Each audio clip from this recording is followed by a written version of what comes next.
राम राम दोस्तों, जय हिंद। तो स्वागत है भाई एक और नई वीडियो में। तो भाई आज का वीडियो का टॉपिक होने वाला है हमारा भाई DSSB का जेल वार्डर का जो एग्जाम चल रहा है ना। तो भाई उसका देखेंगे 24 नवंबर की सारी शिफ्ट का एनालिसिस। तो मेनली तो भाई मैंने फर्स्ट और सेकंड शिफ्ट का तो थोड़ा बता दिया था पहले वाली वीडियो में। ये रहेगा बेसिकली थर्ड शिफ्ट का मेन। तो भाई जो जो थर्ड शिफ्ट में भी एग्जाम दे के आया हो तो भाई वो कर लेना क्रॉस चेक क्वेश्चन भी। तो भाई अपना एक भाई था वो भी दे के आया एग्जाम, तो भाई उन्होंने सारे क्वेश्चन भेज दिए हैं, ठीक है। एक तो इसके अकॉर्डिंग बताऊंगा अभी क्या क्या, मतलब पिछले उसमें बताई थी कि अटेंडेंस अटेंडेंस भाई 40 से 50% के अराउंड बताई थी। और ये देख लो DSSB का जो है ना ऑफिशियल रिप्लाई आया है ट्विटर पे, तो देख लो भाई इसकी अटेंडेंस रही है हर शिफ्ट की 39% के अराउंड। तो टोटल अभी बताता हूँ कैसे करना है इसको। टोटल जैसे 1,60,000 फॉर्म भरे गए हैं ना, तो उसका 40% भी मान के चले हम तो कितनी बन रही है करीबन देखो, 64,000 के करीब बन रही है अटेंडेंस। तो यही है ना, टोटल जो है ना 60 to 70,000 के अराउंड ही कैंडिडेट्स अपीयर होंगे, इससे ज्यादा होंगे भी नहीं। अब बात करें भाई एडमिट कार्ड की, तो भाई ये सबसे एक इंपॉर्टेंट पॉइंट है, इसको ध्यान रखो। एडमिट कार्ड जो है ना, वहां पे सबसे पहले जाओगे तो भाई उसके ऊपर जो है ना थंब और इन्विजिलेटर के साइन जो है ना अपने करके लाना।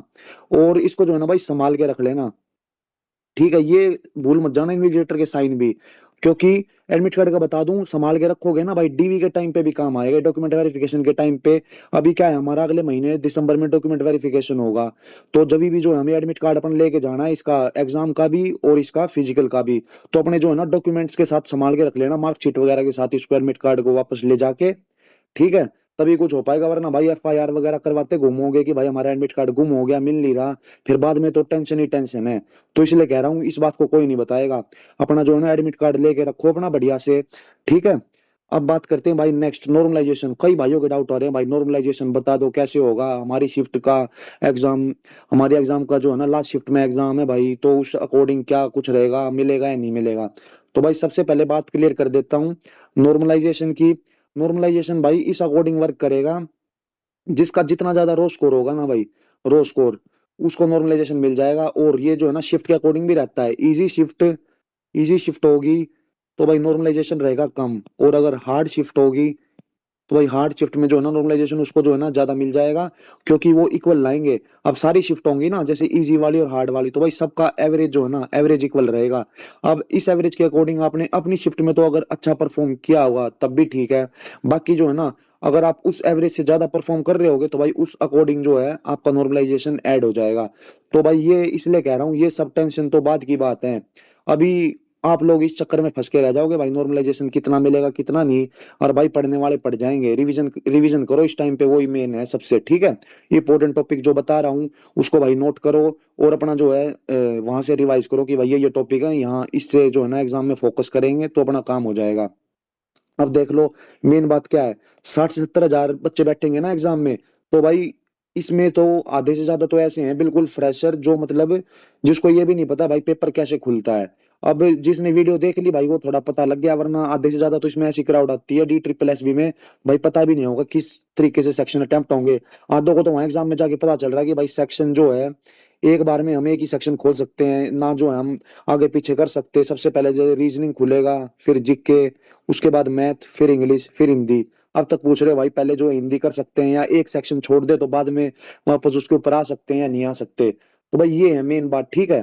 तो जिसकी तैयारी है भाई वो अपना रिवीजन करो, बाकी कुछ भी दिमाग में ना डालते हुए, बाकी भाई सब कुछ बढ़िया होगा, ठीक है। अब बात करते हैं, ये सारा अपना क्लियर हो गया, नॉर्मलाइजेशन वगैरह का भी देख लिया और अटेंडेंस का भी देख लिया। बाकी अटेंडेंस डेली की भी इतनी रहनी है, अप्रोक्स 40% से कम ही रहेगी। बाकी कर दिया करूंगा मैं अपलोड अपने टेलीग्राम चैनल पे कर दूंगा, ठीक है। हम बात करते हैं भाई थर्ड शिफ्ट का मेन क्या क्या मतलब पूछा गया है। भाई रीजनिंग का तो मेन क्या है, रीजनिंग की जो है ना फर्स्ट जो सेक्शन आ रहा है ना, इसमें फर्स्ट सेक्शन 20 क्वेश्चन का, और जो सेकंड सेक्शन है 20 का। तो भाई फर्स्ट सेक्शन में पहले भी बताया था 7 से 8 क्वेश्चन देंगे लेंदी। लेंदी जानबूझ के दे रहे हैं कि भाई यहाँ पे जो है ना टाइम ज्यादा वेस्ट हो और भाई थोड़ा बहुत पैनिक कर जाए स्टूडेंट। तो हमें उसके अकॉर्डिंग चलना है। अब क्या करेंगे, फर्स्ट में और ऐसे क्वेश्चन भी आ रहे हैं, बताता हूँ किस टाइप के।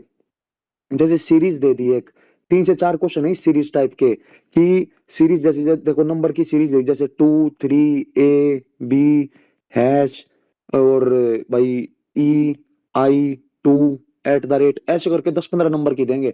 फिर पूछेंगे भाई वो बताओ how many vowels are there, जिसके जिसके पहले वोवल हो और बाद में नंबर हो, इस टाइप के क्वेश्चन आएंगे। और उस अगले क्वेश्चन में पूछ लेंगे how many consonant are there, जिसके पहले जो है ये सिंबल रहता है, सिंबल, और बाद में जो है नंबर होगा। तो भाई उस अकॉर्डिंग सोल्व करने इन क्वेश्चन को अपने जो है ना एलिमिनेट कर करके कर लेना इनको, ठीक है। अब बात करें नेक्स्ट, तीन चार क्वेश्चन तो इसके आएंगे। नेक्स्ट आएंगे भाई 2 से 3 क्वेश्चन। जैसे कोई नंबर दे दिया हमें 9 7 6 2 3 5 8 7, तो भाई इसको पहले तो करो असेंडिंग ऑर्डर में अरेंज, और उसके बाद बता दो कि कितने नंबर जो है ना अनचेंज्ड रह गए, अनचेंज्ड, ठीक है। उस अकॉर्डिंग के जो है 2 से 3 क्वेश्चन है। बाकी तो भाई रीजनिंग का जो है पैटर्न सेम ही रहा है, जो पहले बताया था ना, सुबह बताया था फर्स्ट और सेकंड शिफ्ट का, उसके अकॉर्डिंग आ रहा है। फर्स्ट सेक्शन में थोड़ा ज्यादा टाइम लग जाएगा, पर बाकी जो सेकंड है ना उसमें आराम से हो जाएगा, और बाकी घबराने की बात है नहीं। अब उसके बाद बात करते हैं भाई, इसके बाद बात करेंगे जीके की। तो जीके का मेन है, अब सबसे पिछली शिफ्ट में भी रिपीट हुए थे भाई पॉलिटी के क्वेश्चन बहुत ज्यादा, और इस शिफ्ट में भी आर्टिकल वगैरह के क्वेश्चन बहुत ज्यादा है, थर्ड शिफ्ट में भी। अब जैसे एक क्वेश्चन तो पूछा था कि भाई आइलैंड वगैरह दे रखा था, और वो पूछा था कौन से सी पे है, तो ठीक है। अब भाई बात करें नेक्स्ट क्वेश्चन की, नेक्स्ट क्वेश्चन भाई 86 कॉन्स्टिट्यूशनल अमेंडमेंट से था। तो अब बात करूं नेक्स्ट भाई, सबसे इंपॉर्टेंट है ये, इंपॉर्टेंट सारी की सारी जो है ना कॉन्स्टिट्यूशनल अमेंडमेंट का रट्टा मार लो बिल्कुल।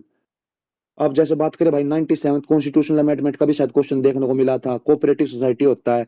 आने वाली शिफ्ट में जैसे 101 हो गया जीएसटी हो गया, 103 हो गया भाई ईडब्ल्यूएस से, तो भाई ये जो है ना टिप्स पे होनी चाहिए सारी, जो है ना इंपॉर्टेंट याद कर लो अपनी। अब बात करें उसके बाद नेक्स्ट, नेक्स्ट भाई एक आर्टिकल का क्वेश्चन था रिट का भी था शायद, सुप्रीम कोर्ट का 32 का। और देख लो फर्स्ट और सेकंड शिफ्ट में से किसी में पूछा था कि हाई कोर्ट की रिट कौन सी है, तो हाई कोर्ट की 226 में है। तो देख लो इसमें पूछ ली भाई सुप्रीम कोर्ट की रिट।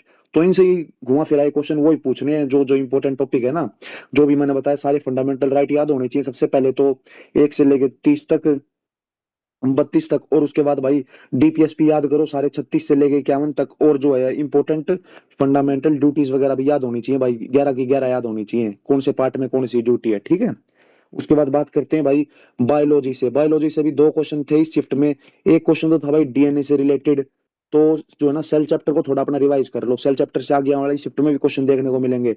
एक क्वेश्चन था भाई बी स्टिंग में कौन सा एसिड होता है, तो भाई उसका फॉर्मूला पूछा था भाई, मिथेनोइक एसिड होता है, इसका फॉर्मूला HCOOH। तो ये भी अपना क्लियर हो गया। अब बात करते हैं नेक्स्ट, नेक्स्ट भाई 2025 से ही करंट अफेयर पूछे जा रहे हैं। करंट अफेयर के इस शिफ्ट में जो है ना 7 से 8 क्वेश्चन पूछे गए हैं। तो इसके लिए करंट अफेयर के लिए क्या करूं, करंट अफेयर के लिए भाई ज्यादा तो भटकने की जरूरत है नहीं ना, कोई वीडियो देखो इस टाइम पे, क्योंकि सबसे ज्यादा टाइम वेस्ट होगा उस चक्कर में। इसकी जो है ना पीडीएफ शेयर करें कि टेलीग्राम चैनल पे, 1 वीक हो गया, एक हफ्ता हो चुका है, तभी करी थी। वो कौन सी पीडीएफ है, आरबी की पीडीएफ है। तो उसमें क्या करना है, जो है ना पीछे से स्टार्ट कर देना, अभी अक्टूबर से सितंबर, फिर अगस्त, ऐसे उल्टा जाना, और उसमें जो है ना टॉप 100 क्वेश्चन होंगे, हर महीने के 100 क्वेश्चन है, उसको रट लो थोड़ा बहुत बैठ के, ठीक है। 20-30 मिनट थोड़ा देख लो भाई, अगर बाद की शिफ्ट में एग्जाम हो, क्योंकि रिसेंट में सही आ रहा है करंट अफेयर का, लास्ट 6 मंथ के। और 3 इंपॉर्टेंट बता दूं, इंपॉर्टेंट भाई उसमें स्पोर्ट्स का पढ़ना, स्पोर्ट्स और डिफेंस एक्सरसाइज हो गया। डिफेंस एक्सरसाइज से थर्ड शिफ्ट में भी क्वेश्चन था, एक जो है क्वेश्चन सेकंड शिफ्ट में भी था कि एक्सरसाइज शक्ति कौन से देश की है, या फिर और भी, ठीक है। थर्ड शिफ्ट में भी क्वेश्चन आया था एक डिफेंस एक्सरसाइज से। तो एक डिफेंस एक्सरसाइज पढ़नी है हमें, एक स्पोर्ट्स का पढ़ना है, और एक इंपॉर्टेंट अपॉइंटमेंट्स 2025 में कौन कौन सी इंपॉर्टेंट अपॉइंटमेंट है, चेयरमैन वगैरह हो गया फिर जो भी। तो ये 3 टॉपिक अपने टिप्स पे रखना, ठीक है भाई। नेक्स्ट शिफ्ट के लिए यही, इनमें से क्वेश्चन फंसने हैं। और बाकी जो है लास्ट 6 मंथ की देख लेना। बाकी अगर कोई क्वेश्चन इरिलेवेंट आ गया कि भाई वो दे रखा है भाई 2022 की दे रखी है, 23 की दे रखी है, तो भाई वो किसी से नहीं होगा, डरने की बात नहीं है, उसको बेशक छोड़ देना। या फिर कोई ऐसा करंट अफेयर देता हो, या कोई भी क्वेश्चन जिसमें भाई डायरेक्ट डेटा दे रखा होगी भाई परसेंटेज इतना, ये इतना परसेंट, ये इतना परसेंट, तो भाई ये तो एलिमिनेट होंगे भी नहीं। तो ये क्वेश्चन अटेम्प्ट करने के नहीं होते, छोड़ने के होते हैं, स्किप कर दिया अगर ऐसे क्वेश्चन को। सब में तुक्के मारने की जरूरत नहीं है भाई, जो एलिमिनेट होना 1-2 क्वेश्चन उनमें ही थोड़ा बहुत गैस वर्क चलता है। ये नहीं कि भाई अंधाधुंध तुक्के पेल रहे हैं, फिर वहां पे 40 क्वेश्चन कराए आखिरी में, फिर वही दिक्कत हो जाती है। ये भी थोड़ा स्मार्ट वर्क ही करा जाता है इसमें भी। अब बात करें जीके में तो इतना ही था, और भी बता देता हूँ जीके में। एक क्वेश्चन था भाई इसका, कुतुबुद्दीन ऐबक ने मतलब कौन सा डिपार्टमेंट वो करा था, तो भाई इसका आंसर था दीवान ए बंदगान शायद, इसके अकॉर्डिंग ये था।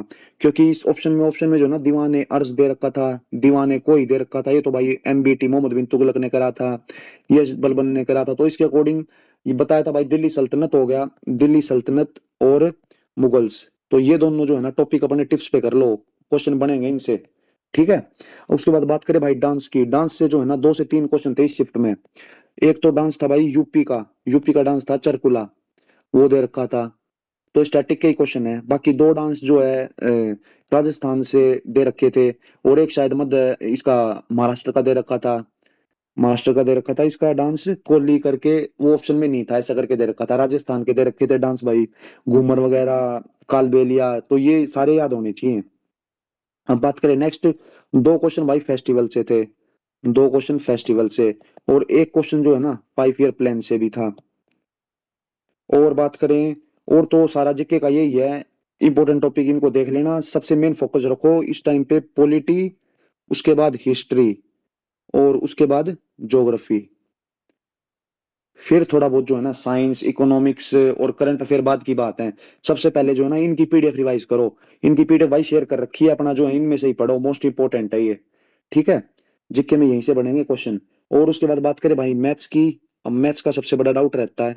मैथ्स के क्वेश्चन बता दूं, एक क्वेश्चन भाई बिल्कुल सीआई का आसान सा क्वेश्चन, जैसे 55,000 कोई प्रिंसिपल दे रखा है, तो उसमें पहले साल तो 10% का इंटरेस्ट है, दूसरे साल 3% बढ़ के 13%, तो बताओ टोटल कितना होगा। तो भाई इनका सक्सेसिव लगा के और इस पे जो है सोल्व कर देना। ठीक है। बाकी भाई एक क्वेश्चन जो है बोर्ड मार्क्स से भी आया था, 1-2 क्वेश्चन बोर्ड मार्क्स से, जैसे रूट के अंदर 2197, तो भाई क्यूब देख लो। अब ये किसी को नहीं पता 13 का होता है, तो भाई ये डायरेक्ट स्पीड जब ही बनेगी वहां पे, वरना पेपर छूटेगा। क्योंकि कई भाई के मैसेज आए कि भाई पेपर हमारा छूटा है, लास्ट सेक्शन में दिक्कत आई है। ठीक है, उस चक्कर में हिंदी छूट जाएगी अगर मैथ्स और रीजनिंग में अगर ज्यादा टाइम लग रहा है तो। बात करें नेक्स्ट टाइम एंड वर्क की। टाइम एंड वर्क से भाई एक क्वेश्चन ऐसा था कि 11 दिन में कोई एक बंदा काम करता है, 2 दिन तक उसने काम कर लिया, तो बताओ कितना परसेंट जो है वर्क लेफ्ट हो गया, कितना परसेंट काम करना अभी उसका भी बचा हुआ है। इस टाइप का एक क्वेश्चन था। बाकी भाई परसेंटेज से क्वेश्चन आ रहे हैं, प्रॉफिट लॉस डिस्काउंट से, इनसे भी क्वेश्चन देखने को मिले हैं, ज्यादा मुश्किल नहीं है। बाकी भाई डिस्काउंट दे दिया सक्सेसिव से 10% और 20%। एक क्वेश्चन ऐसा था, इसका बताओ क्या क्या रहेगा सक्सेसिव का, सब कुछ देख रखा है हमने। अब बात करें भाई नेक्स्ट इसके मेंसुरेशन के, मेंसुरेशन डायरेक्ट फॉर्मूला पे क्वेश्चन था। इसमें क्या है, डायगोनल से था, रेक्टेंगल के डायगोनल से, root L square plus B square. अब ये किसी को भाई फॉर्मूला ही नहीं पता तो वो कैसे कर पाएगा। इसलिए कह रहा हूँ फॉर्मूले का इसका एक पेज मैंने भेजा भी था, उसको रट्टा मार लो बुरी तरह, वहां से जो है ना 4-5 क्वेश्चन फंसने ही फंसने हैं। अब जैसे एक क्वेश्चन दे रखा था, इसमें इसकी वैल्यू दे रखी थी डायगोनल की, और बी की वैल्यू दे रखी थी। फिर वहां से एल की वैल्यू हम निकाल लेते, और जो है एरिया पूछा था, फिर एरिया जो है ना एल इंटू बी हम कर देते। ठीक है। अब बात करें भाई नेक्स्ट, नेक्स्ट है भाई मिक्सचर एंड एलिगेशन से। इससे भी जो है ना 2 से 3 क्वेश्चन देखने को मिले हैं। किस टाइप के, जैसे भाई ये आर्टिकल है, कोई 10 रुपए का है, कोई 18 रुपए का है, हमें जो है ना रेशो बतानी है, किस रेशो में हमने जो उनको सोल इसका बेचा है। अब क्या दिया है मिक्सचर को, अगर उसने बेचा है 18 रुपए पे 20% के प्रॉफिट के हिसाब से, तो ये देख लो टाइप है ये कर रखी है, जैसे 20% की फ्रैक्शन वैल्यू होगी ना 1/5, तो देख लो कितना हो गया 6/5 हो गया। मतलब 6 की चीज 18 में बेची है, तो 5 की चीज यहाँ पे मल्टीप्लाई 3 करके 15 में बेचेंगे, तो उस हिसाब से रेशो निकाल लो। ठीक है, 5 और 3, तो 3:5, इस टाइप के 2-3 क्वेश्चन आए हैं। भाई ये मैथ्स की तो दिक्कत मत मान लो, मैथ्स तो जो है ना आंसर की आएगी अभी, एलडीसी की तो करवा दूंगा मैं। ठीक है, एलडीसी का भी आएगा ना, वहां से सेम टू सेम रिपीट होने हैं पैटर्न, आज आ जाएगी रात तक आंसर की, शाम को ही आ जाएगी, तो करवाता हूँ। फिर रीजनिंग का भी सोल्व करा दूंगा वहां से, स्टेटमेंट वाले कोई क्वेश्चन इंपॉर्टेंट होंगे ना, और मैथ्स के भी, तो इसके लिए तो घबराने की बात है नहीं, जिसके भी नेक्स्ट शिफ्ट में एग्जाम हो। बाकी कर भी रखा है हमने सफिशियंट 30 क्लास। और उसके बाद बात करें, ये हो गया भाई मैथ्स का। मैथ्स के तो सारे ऐसे ही मतलब इंपॉर्टेंट इंपॉर्टेंट है, कुछ ज्यादा घबराने की बात नहीं है, यही सारा देखा हुआ ही पैटर्न है। और अब बात करें नेक्स्ट, सारा कर लिया इसका, हमारा रीजनिंग हो गया और जीके और मैथ्स। अब बात करें भाई इंग्लिश की, तो इंग्लिश के लिए क्या करना है, 3 से 4 क्वेश्चन जो है ना फिलअप के भी देखे गए हैं, जो कि वो कैब टाइप में पूछा गया है, उनमें वो कैब भरवाई है फिलअप में, तो वो कैब भाई इसलिए कह रहा हूँ याद होनी चाहिए। अब बात करें भाई 3 से 4 क्वेश्चन एक्टिव पैसिव वॉइस के, इसमें भी हैं, ये फर्स्ट शिफ्ट में भी थे, सेकंड में भी और थर्ड में भी। और 3 से 4 जो है ना डायरेक्ट इनडायरेक्ट के। अब क्या करना है, हमें जो है ना इनडायरेक्ट टू डायरेक्ट भी बनाना आना चाहिए, तो वो भी देख लेना उल्टा कैसा रहता है। ठीक है, वर्ब इसलिए कह रहा हूँ फॉर्मूला इनके रूल याद होने चाहिए किस टाइप का रहता है। ठीक है, 3 क्वेश्चन हमारी स्पेलिंग बेस पे भी रहे हैं, और 2 हमारे पूरे पैसेज आए हैं 10 नंबर के, सेम जैसे फर्स्ट और सेकंड शिफ्ट में आया था, तो ज्यादा कुछ चेंज है नहीं। बाकी भाई इसका फर्स्ट और सेकंड शिफ्ट का तो बताऊंगा नहीं 25 तारीख को भी, और बिल्कुल थर्ड शिफ्ट का तीनों का मिला के बता दूंगा, क्योंकि टाइम की कीमत है, टाइम भाई लास्ट में वही है, ज्यादा वेस्ट करना नहीं है हमें, मैं भी समझता हूँ। तो इसलिए जो है ना तीनों शिफ्ट का ओवरऑल बता दूंगा। ओवरऑल किस टाइप का आ रहा है 25 तारीख को भी। अब बात करें नेक्स्ट, तो यही है भाई, इंग्लिश का भी अपना जो है ना इसके अकॉर्डिंग अपना वोकैब वगैरह ही ज्यादा रिवाइज करो, वही अभी मेन बेनिफिट करेगा। हिंदी की बात कर ले तो हिंदी में ही भाई वही सेम रिपीट हुआ है, जैसे 2-3 क्वेश्चन तत्सम तद्भव के आए हैं, तत्सम तद्भव के। और उसके बाद बात करें भाई, एक दो क्वेश्चन जो है वन वर्ड सब्स्टिट्यूशन भी था, जैसे इसमें तो सर्वज्ञ का पूछ रखा था। सर्वज्ञ क्या बोलते हैं उसको, जो सब कुछ जानने वाला हो। बाकी भाई पर्यायवाची वगैरह दे रखे थे, उंगली वगैरह का पर्यायवाची पूछा था। और बात करें अ, इसमें भी हिंदी में पैसेज वगैरह थे, तो वही है हिंदी में भी डायरेक्ट एक पैसेज तो बिल्कुल आसान आ रहा है, इजी, और एक में थोड़ा टफ लग रहा है। इंग्लिश में भी ऐसा ही है, PQRS भी सेम इसी टाइप के आ रहे हैं, दो इजी हैं एक टफ है।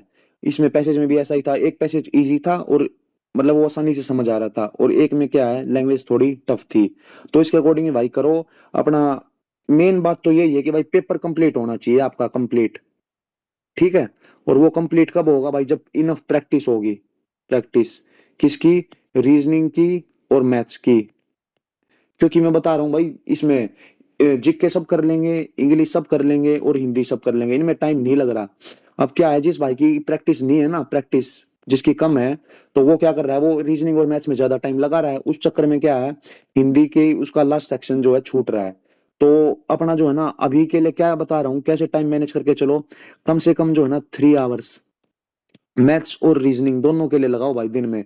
या तो 1 घंटे का आप मौका दे रहे हो, पर उसके अलावा जो है ना प्रैक्टिस होनी चाहिए ये, चाहे कैसे भी करो, कहीं से भी करो, ठीक है।